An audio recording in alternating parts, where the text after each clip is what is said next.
Oh, howdy! You caught me playing games. Fridays at 6 p.m. PST on twitch.tv/spacethingy, I've completed Cubivore, Survival of the Fittest.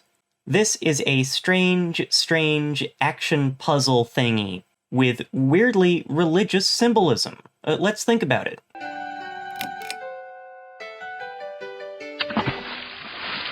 Japanese company Saru Brunei designed Cubivore for the Nintendo 64's 64DD peripheral, which basically no one has. It was therefore released on the GameCube in 2002. Nowadays, this game might cost like a few $100, so it's difficult to get a hold of. I've still got the copy I bought cheap as a young squidling. The game is odd, aggressively odd. And every time you think you've seen it all, it gets a little more odd. A rare species. You know, neither of us are particularly dignified, but I'm allowed to feel sorry for this guy, right? Just the way he's sort of built up. He's not even attacking me. I would... Oh, I got 100 love bits. I'll be big man on the mating grounds. I think this is a brand of humor which Japan shares with the United Kingdom. Compare these two comedy skits, first from Monty Python. We want to buy a bed, please. Our cheapest bed is £800. 800 pounds? Oh, perhaps I should have explained. Mr. Verity does tend to exaggerate, so every figure he gives you will be 10 times too high. And second from Jinai Tomonori.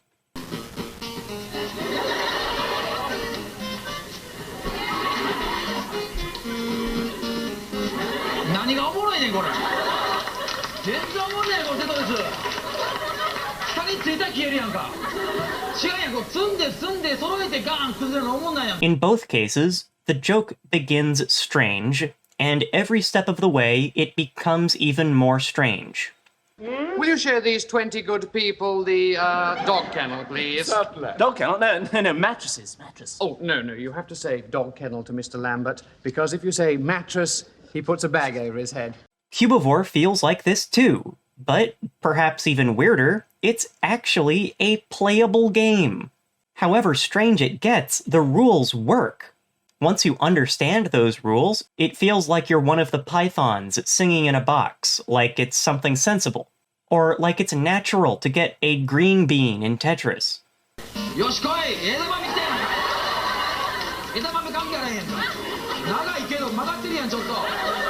Cubivore's gameplay is quite complicated. Here's the manual. There are 5 colors: yellow, red, blue, purple, and gray.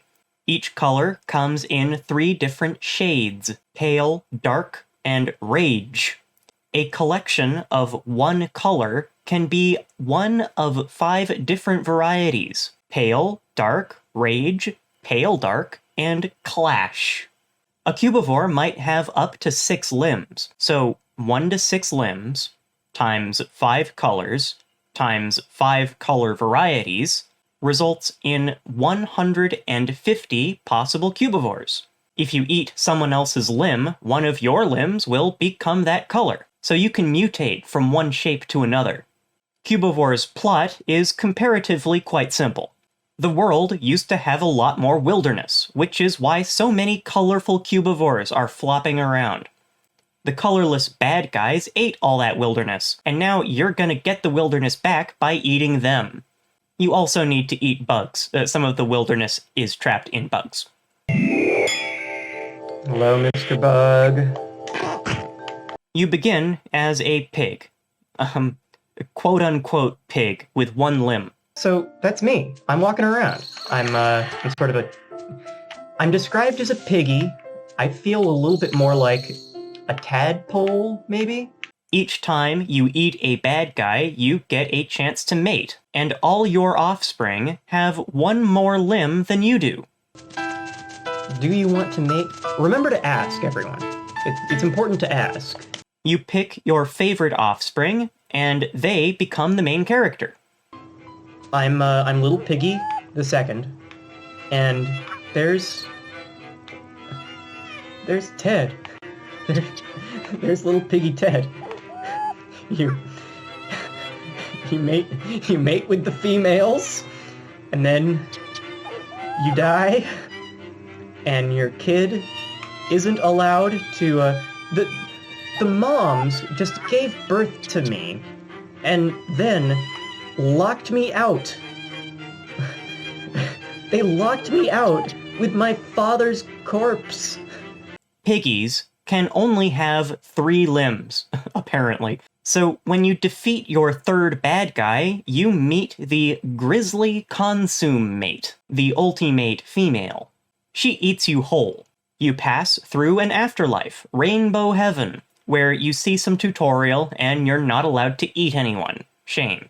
Oh, I tried to attack them. I guess when you've got a halo on, you're not allowed to attack people. Or maybe you're not allowed to attack people with halos. Then you're reborn as a grizzly bear. Quote unquote grizzly bear, with 1 limb. Grizzlies can have 5 limbs. So taking down your 5th bad guy, you meet the chicken consummate, she eats you, you pass through Rainbow Heaven again, and you're reborn as a chicken. Quote unquote chicken with 1 limb. Pig, bear, bird. Now that's progress. I'm Chicky Ted. Chickies can have 6 limbs, bigger than grizzlies. When you take down your 6th bad guy, you meet the pig consummate, and you pass through the piggy, grizzly, chicky line all over again. You may not be the king Cubivore yet, but you sure are a stud. But if you have 100 mutations, you meet a different consummate. This one eats you too, but she doesn't send you to Rainbow Heaven. She sends you to a room featuring all the bad guys you've eaten throughout the game. When you defeat them, then you have to defeat the boss of the bad guys, the Killer Cubivore. Then you get the end credits, and then you get to play the new game plus. It's basically the same as the original game, except more colorful Cubivores are running around, and the piggy, grizzly, and chicky are high resolution. Oh, let's see what a super realistic grizzly looks like. Come on. Oh dear. I don't know if I like this or not.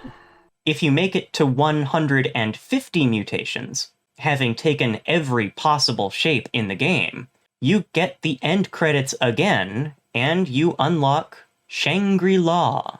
Here we are. This is it. We beat the game. This game got good reviews, bad reviews, and completely mystified reviews.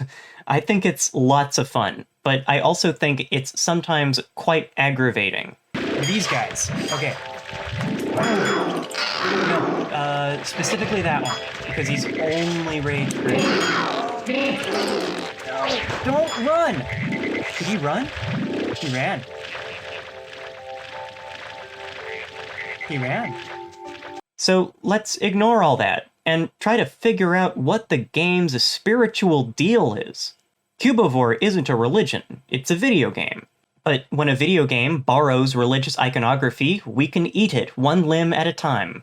I think the most obvious religious iconography in Cubivore is reincarnation. Plenty of Eastern religions feature a cycle of reincarnation called samsara. A person's current circumstances and species are supposed to reflect their karma collected in this life and their previous lives. Although living a better life with good karma leads to a better species next life, maybe even being a deity, the goal is usually to leave the reincarnation cycle and achieve moksha, liberation. That fits Cubivore to a T. The player earns their form based on who they eat, in what order.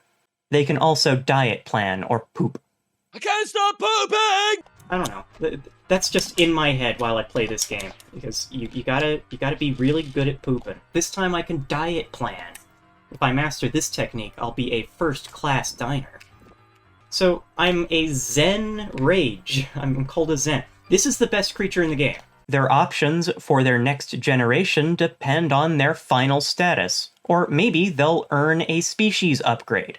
Although the player's Cubivore initially knows nothing about his existence, he does somehow know the GameCube controller's buttons. So does the pig know about the C-stick? Like, where does the pig end? What does the pig know? He seems to remember becoming different species. Ack. I've been reborn. I've been reborn. So it's very explicit. I'm a bear. Well, time to begin mutating again. And at one point, he claims that he was pretending to know nothing, and actually he knew everything the whole time. I've got all the answers. I was just pretending I didn't know, because I'm scared of him. Why does Grizzly Ted know this stuff? How is he allowed to know these things? It feels sort of like an enlightened figure recalling countless past lives. Entering Shangri-La at the end means there's no more reincarnation ever. The game is over. And this is the final afterlife, where I can attack people and eat them. And they can't eat me! What is Shangri-La? It's actually a fictional setting in Tibet, an Englishman made up in a book. But in Cubivore, Shangri-La seems like an afterlife, the last afterlife, the eternal afterlife, moksha, beyond samsara. Other afterlives in Cubivore aren't eternal. Rainbow Heaven passes quick. Bosses galore lasts only long as it takes to kill the killer Cubivore.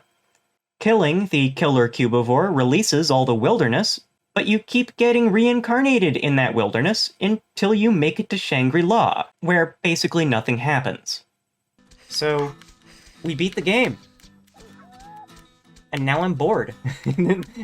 I've always wanted to be in this area, but there's nothing to do in this area.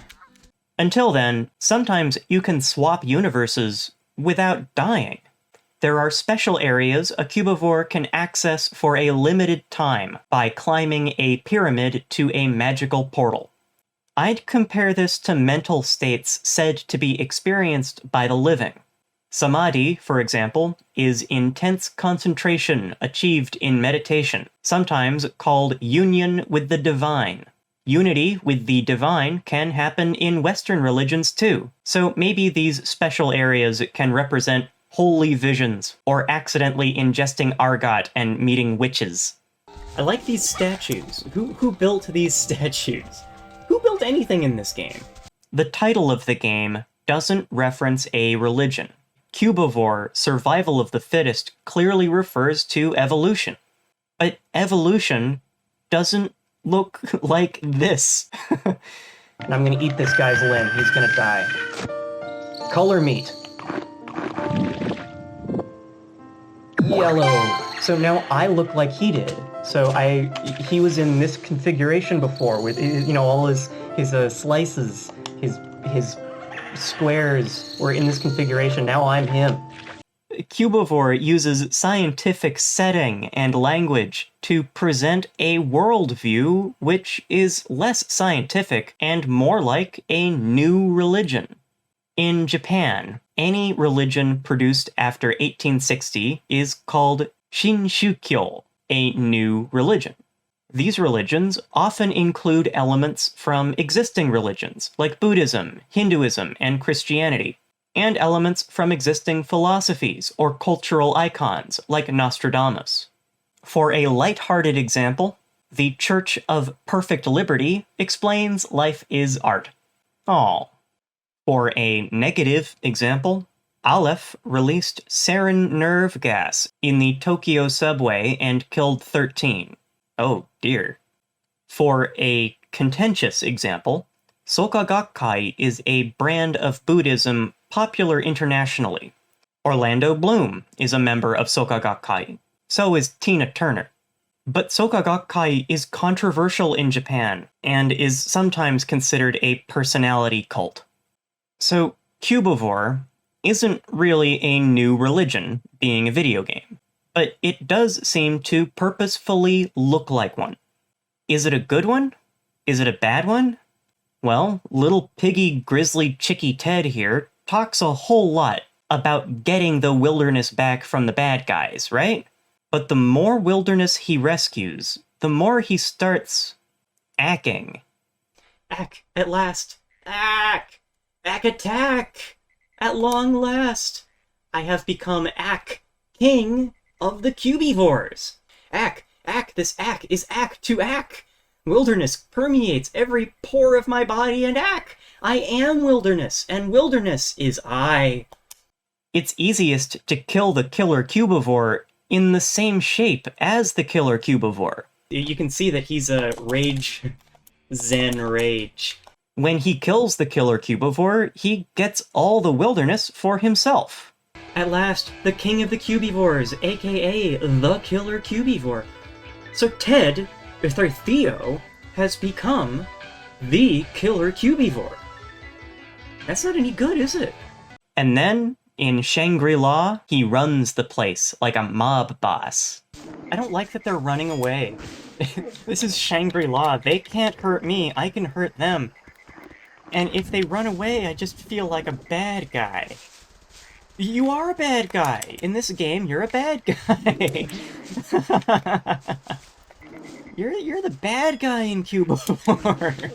This is like the scene that's been playing in the intros, where this is where the bad guy Cubivore is, and we are the bad guy Cubivore. So I'm thinking, and that's all I do here at Thinkster, besides playing video games, that the bad guys weren't bad guys. The main character keeping all the wilderness to himself, starting a harem. He's a cult leader with horns. Sheesh. It's the ultimate beast. This guy right here. All the world's remaining raw meat. You know, when he puts it like that, I'm really not happy with the way Chicky Theo has been acting. He's acting like all these evil monsters have gotten all the wilderness, and yeah, they did get all the wilderness, but now he will have literally all the wilderness. No one will have wilderness except him. He's a capitalist jerk. Maybe my next video game won't turn out so dystopian. Chibi Robo here? He's definitely a hero, right? Well, let's find out together. Fridays at 6 p.m. PST on twitch.tv/spacethingy. Bye-bye. By the way, I've got a Patreon at patreon.com/thinkster. I want to thank all these squidlings and elder squids. Thanks.